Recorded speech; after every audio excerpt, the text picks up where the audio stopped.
As we approach Memorial Day on Monday, it's a time to reflect on those heroes who gave their lives for our freedom. In World War II, hundreds of thousands of Americans paid the ultimate sacrifice to lead the Allies to victory.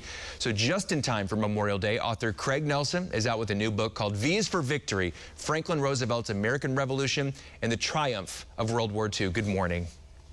Thank you so much for having me. Congratulations on another book release, Craig. And I wanted to ask, where did this project start? How long did this take to write? Because it's just so well researched, footnotes everywhere. It is a very in-depth story.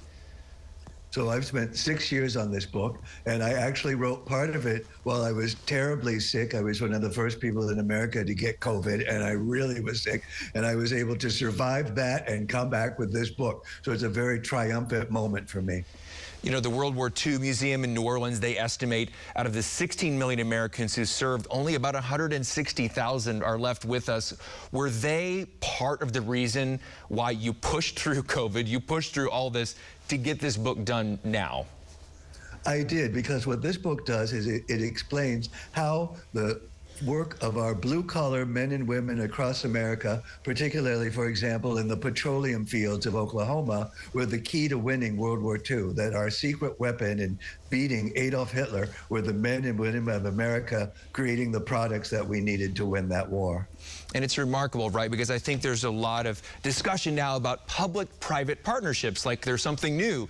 But this was happening back then, and FDR was the key to bringing the private sector in to help beat the Nazis, right? He basically brought in what we consider to be the Silicon Valley of that time, Detroit. He brought in the president of GM and also the man who headed up Sears Roebuck, which was then the mightiest retailer, the Amazon of that era, to help in resetting the American economy and bring the American public together for victory against the Nazis. So Franklin Delano Roosevelt, elected to 4 terms, but of course died before the very end of the war. And to you, Craig, I just had the question of, in all your research, years and years of research, because you've written a book on Pearl Harbor, you've written many other books, is there anyone else alive at that time who could have done what FDR did, do you think? Well, what FDR did that was really different was he didn't just worry about individual problems. He fixed many, many problems the country had. But what his real talent was in making people feel good about themselves and want to be good people and ennobling them. And that's something our politicians today certainly don't seem to have much of.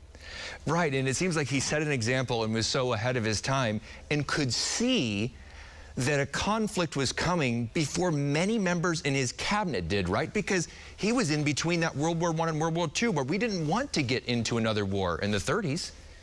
He started the Arsenal of Democracy in 1938, 3 years before Pearl Harbor, when our military was so debased that we only had 300 airplanes to defend the entire United States. Our Army, our tank battalions trained by pretending to ride in tanks, and our Air Force trained in bombing by using bags of flour. And he turned that defense into the Army and Navy that beat Hitler. That just jumped off the page for me, what you just said. That was a remarkable part of the book. Of course, as many of us have learned in school over the decades, the day of infamy speech after Pearl Harbor, the fact that he was elected to 2 terms and then he had to change the Constitution later. We kind of know the basics, I feel like, about FDR, Craig, but what is something that you learned about the 32nd president and you hope readers take away? Well, there's 2 great stories I think people should know. The first is that Roosevelt told Orson Welles, Orson, you and I are the greatest actors in America.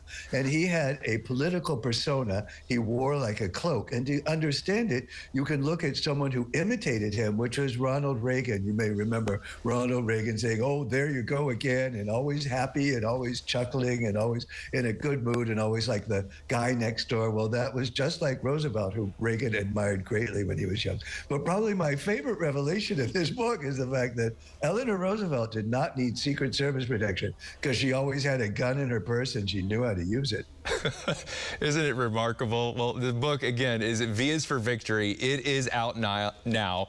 You are on a book tour. How's the tour going? And tell me about just some of the people you're meeting along the way.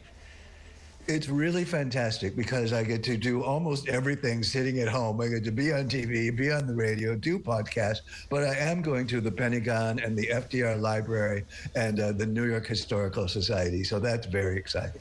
V is for Victory is the name of the book. Craig Nelson, thank you so much for joining us and writing this incredible piece of historical work here. Thank you so much for your hospitality.